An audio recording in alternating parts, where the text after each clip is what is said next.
everybody, this is Dave with SpinnerX Studios and welcome to my channel. And coming back at you with another Tales of the Spinnerrack video. Last time started doing a video of the gold key rack and did the first side of the rack, and now we're going to do a second side. This is a five-sided rack, by the way. But as I typically do, we'll kind of start by looking at the side of the books in the rack. And here they are. By the way, you know, there's no real rhyme or reason to what I have on the rack, on this rack, other than it's typically silver and bronze age stuff, maybe a couple later golden age items. All kinds of different titles. I just kind of like to have a variety. Kind of like what you would have if it were a real spinner rack back in the late 60s. All right, well anyway, let me pull the books off and we'll take a closer look. All right, folks, I'm back, and here in front of you, you have FF number 81. And I'm sure this cover artist needs no introduction. It's a Jack Kirby cover, and I've always liked the way the cover has been colored. Next up, we have Daredevil number 7. This is from 1965, a Wally Wood cover. And of course, the claim to fame on this cover is it's the first issue where Daredevil goes from his yellow and black costume to his all red costume.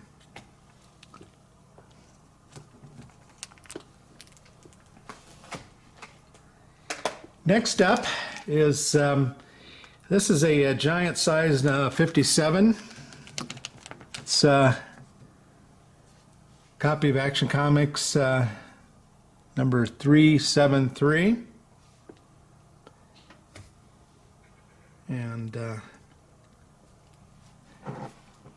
lot of people don't like these multi-panel covers, but I do. I think they're pretty cool there. Look at Crypto fighting another dog, and there you've got Mixia's Pitalik. Took me a long time to figure out how to say his name. Okay, next up is Daredevil 42, and this is a Gene Colan story. Actually, you might recognize this book. This book was originally slabbed, and I did an unslabbing video of it.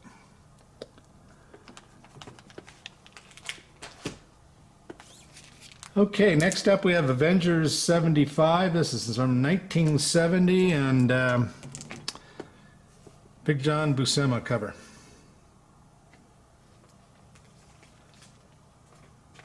Love that perspective there with Quicksilver in front, and you got Giant Man reaching out to grab him. Next up is Doctor Strange 178. This is 1969 and another Gene Colan cover. And I really love the green color in this cover.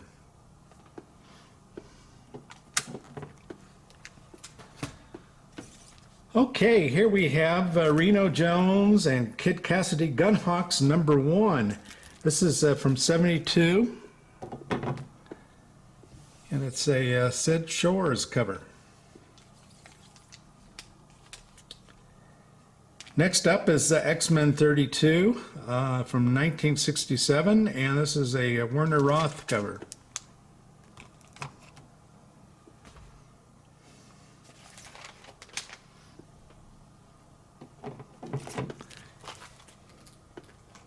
And here we have Submariner number 8. This is a 1968 cover.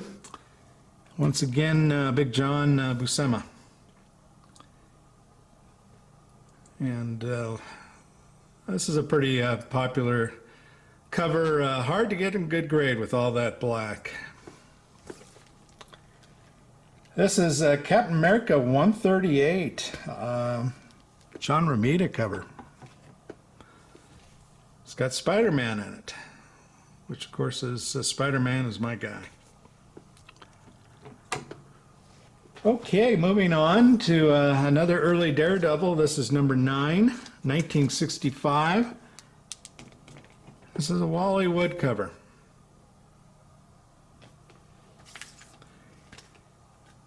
And now moving into the Golden Age. As I mentioned, I've got a smattering of Golden Age on this rack.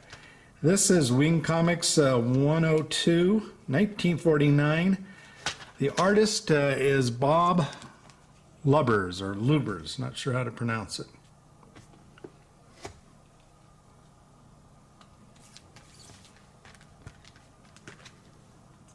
Next up is Challengers of the Unknown. This is issue number 29 from 63, I believe, and this is a Bob Brown cover.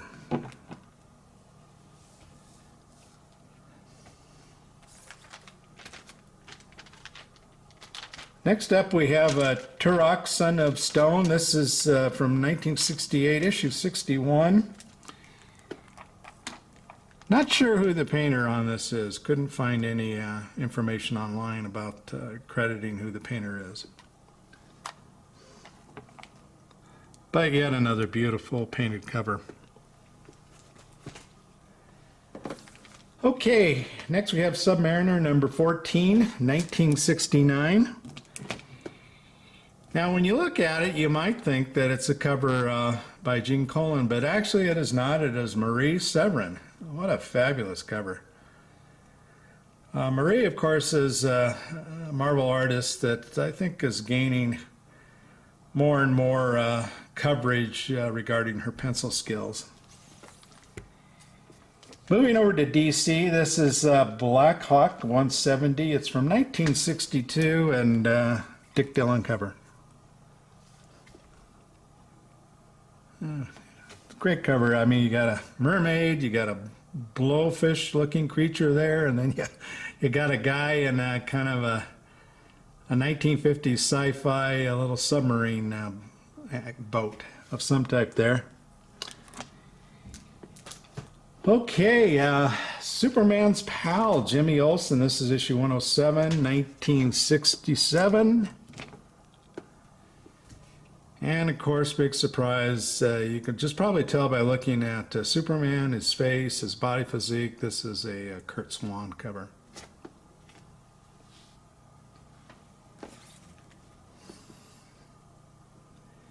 And now moving to Amazing Spider-Man 72, John Romita Sr. cover.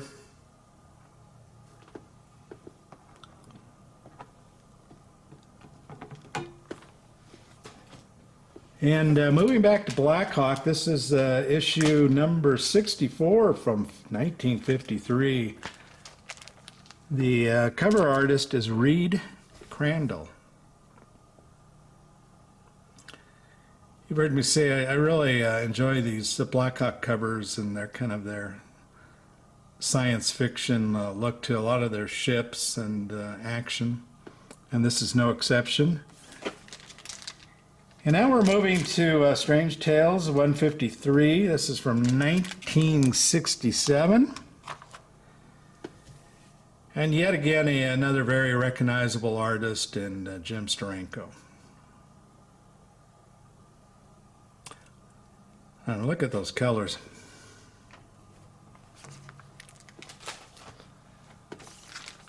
Okay, another giant size G63. This is an issue of Superman's Girlfriend, Lois Lane, number 95. With differing versions of Lois. This version, there was a, if you recall, there was a Star Trek issue where there were the characters of aliens had large heads like that. Okay, next up we got Superman's Girlfriend. This is issue number 93, or I'm sorry, issue 93, and this is 1969. Now, and here you've got Wonder Woman kicking ass on Lois Lane, and You got Superman egging her on. Now this is an interesting cover. Curt Swan is credited for the pencils, and Neal Adams is credited for the inks. But this cover looks every bit like Neal Adams to me, and not very much Curt Swan. You know, I wonder if Curt Swan maybe only did the layouts or something like that, because this sure looks like it's primarily been penciled by Neal Adams. But anyway, that it is attributed to Curt Swan for the pencils and Neal for the inks.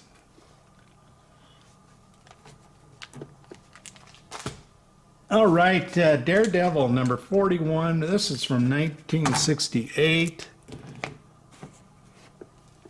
Yet another Gene Colan issue.